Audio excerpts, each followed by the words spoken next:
ভিক্ষুক আমাদের ক্লাসের মধ্যে চলে আসলো কিভাবে? ছেলাই, এখানে ভিক্ষা দেওয়া হয় না, এটা একটা ক্লাসরুম। তোমার যদি ভিক্ষা নিতেই হয় তুমি নিচে ওয়েট করো, যাওয়ার সময় কেউ তোমাকে সাহায্য করে যাবে। এই 20 টাকা দিয়ে দে না। এই ছেলাই, তুমি সুস্থ না? তাহলে কেন আমাদের কাছে সাহায্য চাচ্ছ? আমি তো এই জায়গায় কোনো সাহায্য চাইতে আসিনি। আমি এই জায়গায় এসে ইফতেখার স্যারের লগে দেখা করতে। তুই ইফতেখার স্যারের সাথে দেখা করতে আসছস না? এসব ধান্দা আমরা বুঝি। যা ক্লাসেতে বে, যা বেরো। আর দেখিস না কেমন স্যান্ডেল পরে চলে আসে ক্লাসের মধ্যে। সবাই কেমন আছো? সবাই ভালো আছে। বসো। স্যার, সালাম আলাইকুম। কে তুমি? কত ভিক্ষুক। আমি নূর ইসলাম, ইফতেখার স্যারের লগে দেখা করতে আইছি। আমি তো ইফতেখার স্যার। চিঠি আছে। প্রিয় ইফতেখার, চিঠি হাতে যাকে পাঠালাম ওর নাম নূর ইসলাম। আমার একমাত্র নাতি। আজ থেকে ওর সব দায় দায়িত্ব তোমার। ইতি তোমার প্রিয় শিক্ষক। স্যার ওকে ওর নাম হচ্ছে নূর ইসলাম। ও আমার প্রিয় শিক্ষকের একমাত্র নাতি। ও এখন থেকে তোমাদের সঙ্গে পড়াশোনা করবে। স্যার ওরে তো দেখতে ভিক্ষুক মনে হইছে। আমাদের সাথে প্রাইভেট ভার্সিটিতে পড়বে স্যার। 100% ও এবারে পড়াশোনা করবে। ওকে দেখে খুব সাধারণ মনে হয়, তাই না? কিন্তু না, ও অসাধারণ ব্রিলিয়ান্ট একজন ছেলে। সেটা কয়েকদিন পরে তোমরা টের পাবে। এই চাঁদনি, এদিকে আয় তোমা। আই তোরা বয়, আমি আসছি। বাসায় যাওয়ার সময় ওকে সঙ্গে করে নিয়ে যাবে, ঠিক আছে? বাড়িতে চলো। তুমি কি ভেবেছো আমার বাবা আমাকে বলেছে তোমাকে সাথে করে নিয়ে যেতে, তার মানে আমি তোমাকে সাথে করে নিয়ে যাবো? এই শোনো, তুমি কিন্তু আমার সাথে আমার বাসায় যাচ্ছ না। চাঁদনি, কি হয়েছে বাবা? তোকে কি বলেছিলাম? তোকে আমি বলেছিলাম না যে বাসায় যাওয়ার সময় ওকে সঙ্গে করে নিয়ে যাবি? একা একা কেন চলে এলি? এই ছেলেটাকে আমার পছন্দ না। এমন একটা খ্যাত ছেলের সাথে আমি একই রিক্সা করে আসবো, এটা তো আমি কল্পনাও করতে পারতেছি না। যাবো। যা গিয়ে দেখ, আমাদের বাসায় নতুন আপদ এসেছে। নূর, ঠিক আছে। যা, তুমি যে তোমার পছন্দ করে ভালোবাসে, জানো এটা? ও আমার পছন্দ করে না। এই যে এই দুইটা সুন্দর ফুল দিয়ে ওরে প্রপোজ করো। প্রপোজ করলে যদি রাগ করে, আর তুমি যদি প্রপোজ না করো, রাগ আরো বেশি করবো। আমার তো বিশ্বাসই হইতেছে না চাঁদনি আমারে পছন্দ করে। চাঁদনি, আই লাভ ইউ। তোমার এতটুকু কমন সেন্স কাজ করতেছে না যে তোমার ক্লাস আর আমার ক্লাস সেম না? আমার মতো একটা মেয়ে তোমার মতো একটা ছেলের সাথে প্রেম করবে, সেটা তুমি ভাবতে পারলে? নেক্সট টাইম এই ধরনের ভুল যাতে না। যাও। আরে মিয়া, তুই আসলে একটা গাদা। তোমার দিছিও গাদা বউ। জানো, আমার মনে হয় কি পুরো না সপ্তাহখানেকের বেশি আর আমাদের ক্লাসে টিকতে পারবে না। আমাদের ক্লাসে কেউ ওকে পছন্দ করে না, সবাই ওকে অসহ্য মনে করে। তাই কারা করে জানোস? তোর মতো কিছু উশৃঙ্খল স্টুডেন্ট আছে না, তারাই হচ্ছে নূরকে পছন্দ করে না। ভুল বলছি কথাটা? জানি তুমি বিশ্বাস করবে না, তোমার সাথে আর্গুমেন্ট করতে চাচ্ছি না, আমি শপিং এ যাচ্ছি, বাই।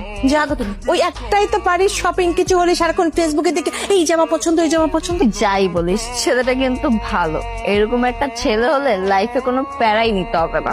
তুই যাই বলিস তো, ছেলেটাকে দেখতে খ্যাত মনে হলেও স্মার্ট লুক দিলে অনেক সুন্দর লাগবে। নূরের মতন ছেলে যদি বয়ফ্রেন্ড হয়, লাইফে কোনো প্যারাই লাগবে না, যা বলবো তাই করবে।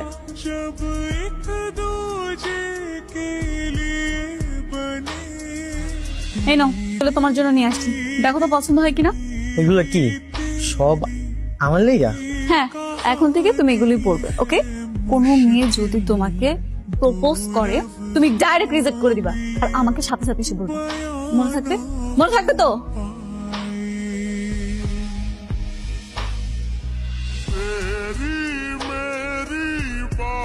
হ্যালো,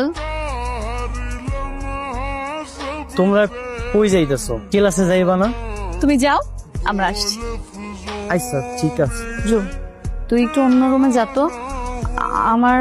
আমার একটা সূত্র বুঝতে হবে তো, আমি এখানেই করবো। না দেখো, জানি না কি আছে তোমার মাঝে, কোন নেশাগ্রস্ত করেছো আমাকে। কিভাবে তোমার মতো একটা সহজ সরল ছেলের প্রেমে পড়ে গেলাম আমি নিজেও জানি না। জানি শুধু আমি তোমাকে চাই, আমার বুকে মাথা রেখে তোমার বুকের ধপ্ধপানি শুনতে চাই। আমার উত্তরটা? কিসের উত্তর? এত সুন্দর করে রোমান্টিক ভাবে তোমাকে একটা চিঠি লিখলাম, তুমি আমাকে উত্তর দিবে না? তুমি এই জায়গা থেকে চলে যাও। আমি তোমাকে অনেক ভালোবাসি নূর। আমি তোমার সাথে প্রেম করতে পারবো না। তোমাকে তো আজকে অনেক হ্যান্ডসাম লাগতেছে। Thank you. নূর, তোমাকে আমি নিষেধ করছি না কোনো মেয়ের সাথে কথা বলতে? কথা কইলে কি হইব? কথা বললে কি হবে না হবে সেটা কি তোমাকে কৈফিয়ত দিতে হবে? আমি নিষেধ করেছি মানে তুমি কথা বলবে না, দ্যাটস ইট। আরে এটা তুমি কি করতেছো? বাইরে তো সবাই উল্টা উল্টা ভাববো। ভাবলে ভাবো, তাতে আমার কিচ্ছু আসে যায় না। তুমি জানো আমি তোমাকে ভালোবাসি। তুমি এক্ষুনি আমাকে প্রপোজ করো। না না, এইটা আমি করতে পারবো না। এই কি হয়েছে এখানে? তোমাদের ক্লাস নেই? সবাই এখানে ভিড় করেছো কেন?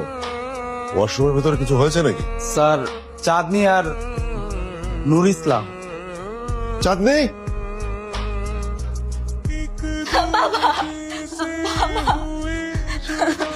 এই, এদিকে এসো। তোরা দুজন একসঙ্গে বাথরুমে কেন? বাবা বিশ্বাস করো, আমি সত্যি বলছি, আমার কোনো দোষ নেই। ও আমাকে জোর করে বাথরুমে নিয়ে গেছে। আমি তোমাকে বুক দিচ্ছি, আমার ফ্রেন্ডদেরকে জিজ্ঞেস করো, এই যেখানে ওরা সবাই আছে, ওরা সবাই দেখছে। স্যার, আপনি মিশা কথা কইতেছে। আমি এমন কিছু মিথ্যে কথা বলছে না? এখানে যারা সবাই আছে সবাই মিথ্যে কথা বলছে। তুই আজকেই আমার বাড়ি থেকে চলে যাবি।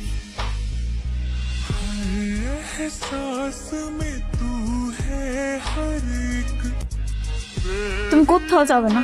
আমি না ভুল করে ফেলছি, বাবার ভয়ে সবার সামনে মিথ্যা কথা বলে ফেলছি। তুমি আমাকে মাফ করে দাও। এই লোক জামা কাপড় কিনে দিছিল না, এগুলো আমার লাগবো না।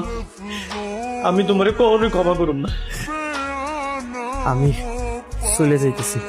বাবা স্যার, আপনি আমার এই বিশ্বাস করে এই বাড়িতে রয়েছিলেন, আপনার বিশ্বাসটা আমি রাখতে আমার মাফ করে দিন। কিন্তু তোমার তো কোনো দোষ নেই, সব দোষ আমার। দোষ নেই মানে?